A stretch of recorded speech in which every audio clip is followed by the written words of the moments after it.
So I've got the rig set up here. If I grab my elbow joint and rotate it,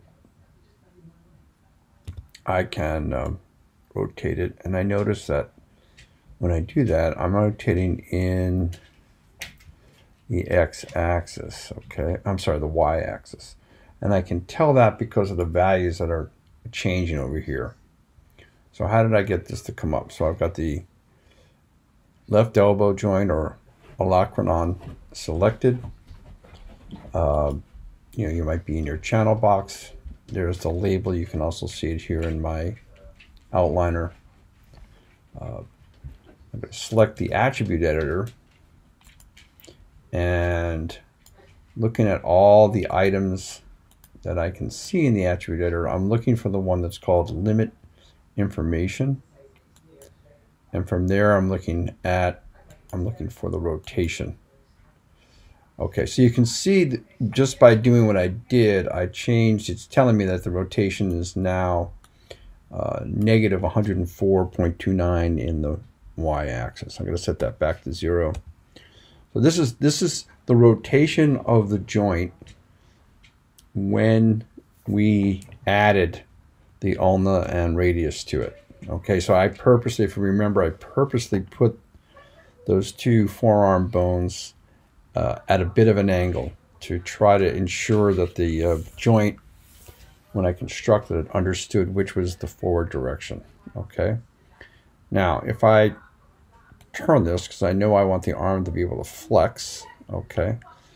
So let's say that's about, I mean, that's, see, I'm starting to go through, and this isn't perfect by any means, but I'm starting to go through a little bit the bone down at the elbow there.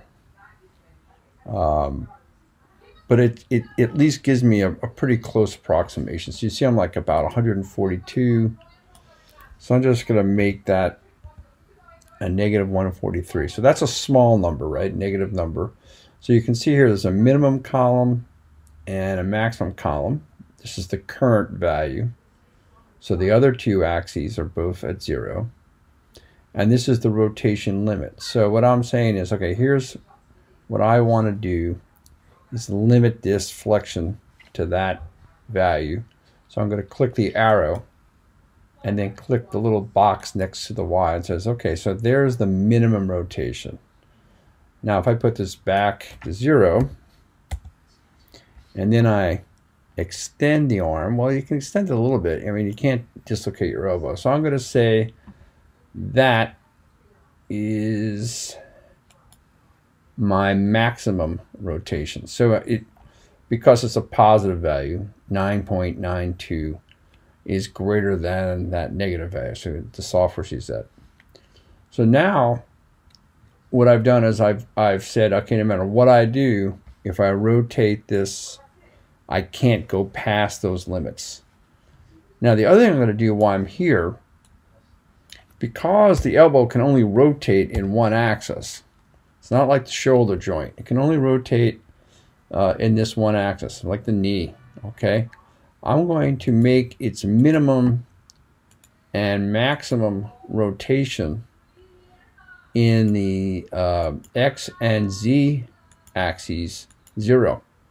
So that it basically I can't turn it if I try to use these other axes. Okay, so now the only way that can rotate is in the y-axis.